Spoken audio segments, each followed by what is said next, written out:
สบายดีพี่น้องมาสุขสุขคนนี่ก็กระสิแกงมาไม้หาหน่อไม้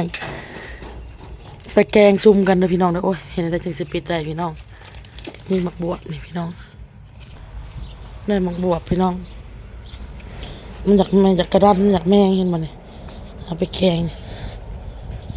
หมากนะเอาไว้ซะเนาะพี่น้องเนาะหมากนะแกงหมากเดียวนี่ก็เหลืออะไรนี่โอเคไปลูกปะมันกำลังสิเป็นอยู่แล้วนี่พี่น้องนี่ยอดนี่นี่ป่งหมากนี่นี่ครับป่งหมาก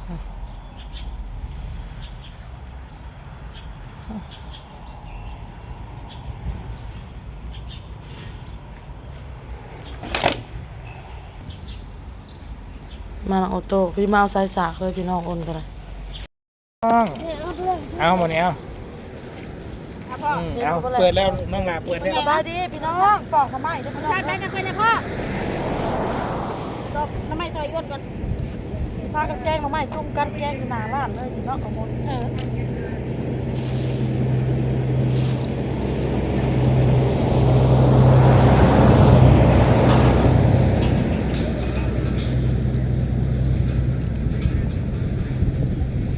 ปอกทำไมหาทำไมในกออ้นกับกอมันเราเลยตีกันพี่น้อง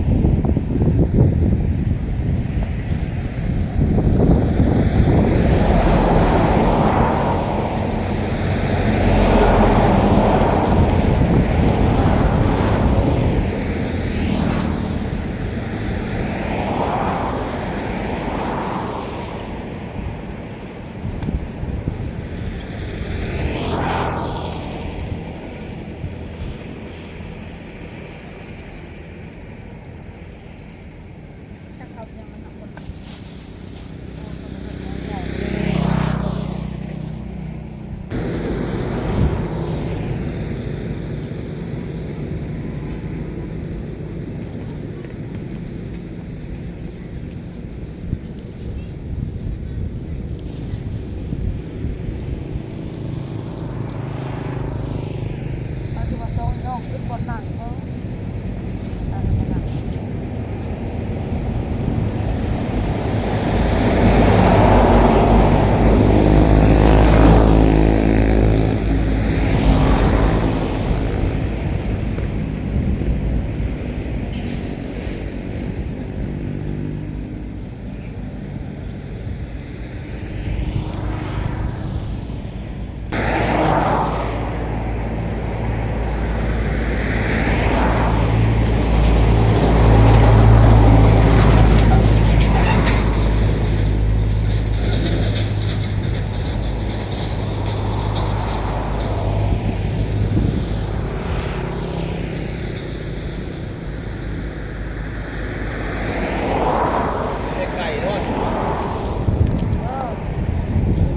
ทะเบียนรถจนรถยังคุณ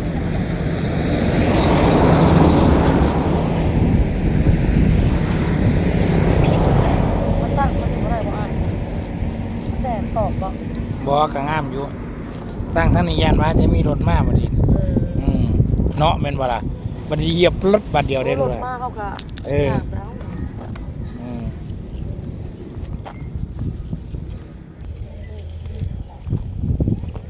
ได้4 นาทีครึ่ง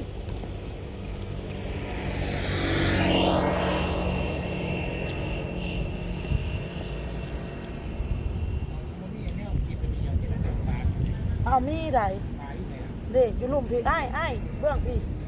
อัดให้น้องเนี่ยแล้วเอาธงแดงเต็งได้เด้อใส่พี่ไอ้ได้พี่น้องเลยบริสอได้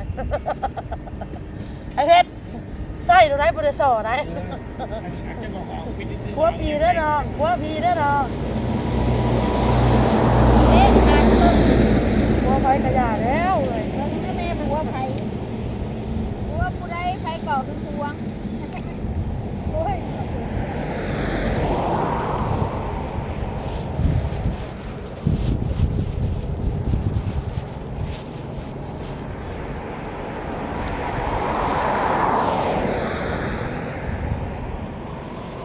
อ้าวเขานอนก็ส่งมาแล้วครับส่งมาหวานมาเลยไวเนาะ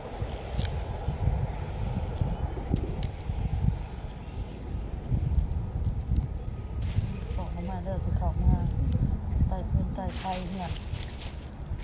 มาเอาใส่สากโทรศัพท์เลย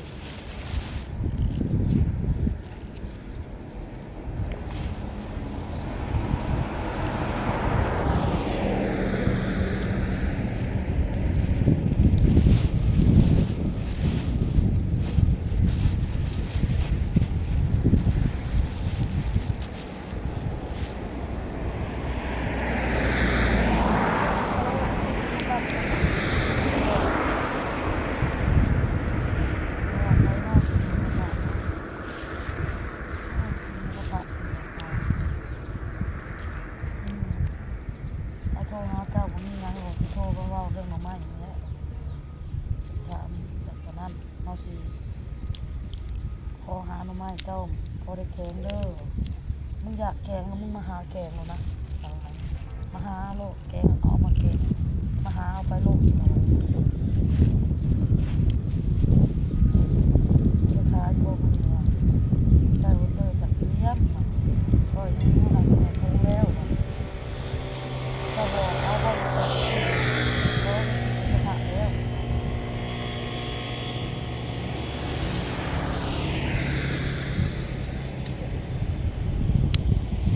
หนักบอกกันมันประมวล แม่ดูค่ะ หนักมาก เป็นคนถ่ายค่ะ ต้องมากินนะแต่เรากินยังไงตอนเรามาเนี่ยก็แล้วล่าง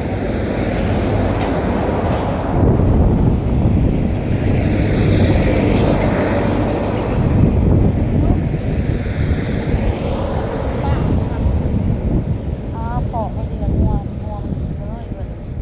ปอกคุณบนหกบริเก็บเงียบเลยเพื่อนปอกดีละงัวหน้ามาแรงเลยบริเวณ ไอเพชรไข่ ไข่นกไปต้มไข่เป็ดปลาทวันนะ ไข่เป็ดนี่ก็ว่าพี่บ้าไข่เป็ดนี่หน่อยเป็น ไข่เป็ดอะไรมันอันนั้นมันหลอกไปหาหน่อไม้ มันเจออย่างนี้เลย ไม่ เพราะว่าใครเนื้อหน่อยแบบนี้พรบ่หัน บอก เดี๋ยวเครื่องบ่ติดที่ดีก็เลยบ่ได้ดิน แล้วไปเล่า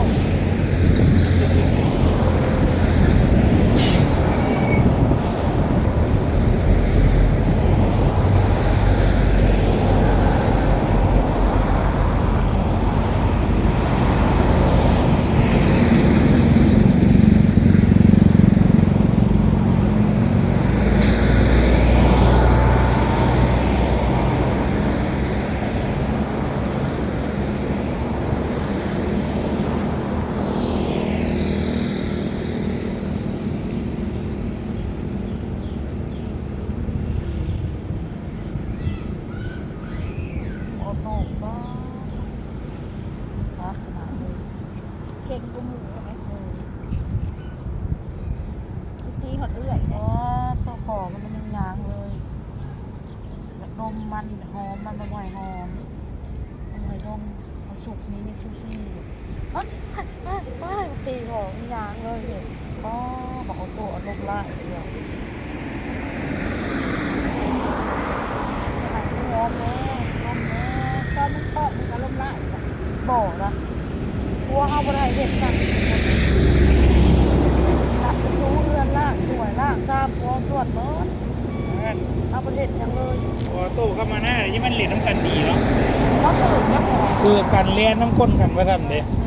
ไล่กัน มันเหรียญน้ำกันดีเลยพี่น้อง ว่าวไทยได้เดินอย่างออโต้หลบล่างเอาบ้านแม่เจ้าเนี่ยไม่ไทย แยกมาหน้ากับพ่อไทยหรือแยกมาหน้ากันอะไร เขาบอกแล้วมันก็เปลี่ยนเด็กเป็นคนไทยว่าวไทยน้ำโต้เขาบอกไม่ 10 นาทีอยู่ได้หลายเจ้าหน้าที่ ไปละโยกมันหนาโยก โอเคจ้า